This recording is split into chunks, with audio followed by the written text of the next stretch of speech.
প্রতিবাদ সমাবেশের সম্মানিত সভাপতি প্রখ্যাত আলেম দ্বীন ৭ নং কেন্দ্রীয় জামে মসজিদ ও মাদ্রাসার প্রধান জনাব হযরত মাওলানা মুফতি আব্দুল বাতেন কাসেমী।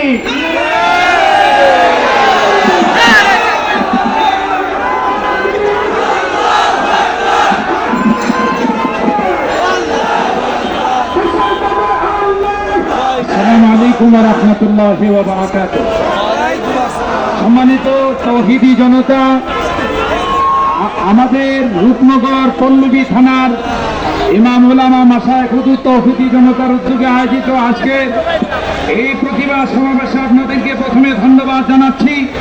অনেক কষ্ট করে আজকে আমরা ফিলিস্তিনের মুসলমানদের পাশে দাঁড়ানোর জন্য ওদের রক্তে সবিরা বেঈমানি করতেছে তাদের পাশে দাঁড়ানোর জন্য আমরা আজকে এখানে সমবেত হয়েছি। আমাদের অন্তর্বর্তীকালীন সরকারের কাছে একটাই মাত্র দাবি, আজকের এই জনসমুদ্রকে বিশ্বের সামনে আপনি তুলে ধরেন এবং আমরা এখানে প্রত্যেকেই প্রস্তুত আছি। বর্ডার খুলে দেন, আপনারা ওখানে গিয়ে জাহাজ ফিলিস্তিনের মুসলমানদের পক্ষে রক্ত দেওয়ার জন্য বাংলাদেশের প্রতিটি মুসলমান প্রস্তুত হয়ে আছে।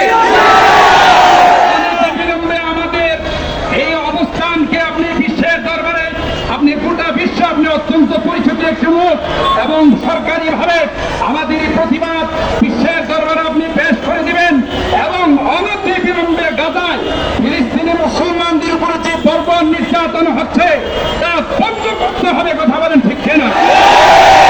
যদি না হয় এক থেকে কঠোর কর্মসূচি দিয়ে মাঠ ফর গাজা হবে ইনশাআল্লাহ। মাঠ ফর গাজা হবে। রেডি আছেন? ইনশাআল্লাহ।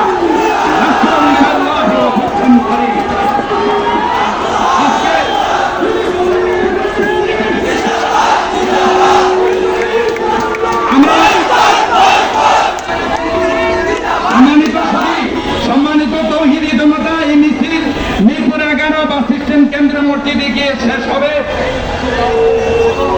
ওখানে গিয়ে আমাদের তো হবে, আমরা সশৃঙ্খল ভাবে কোথাও ইট পাটকেল মারবো না, কোনো গাড়ি বা কোনো কিছুতে ভাঙচুর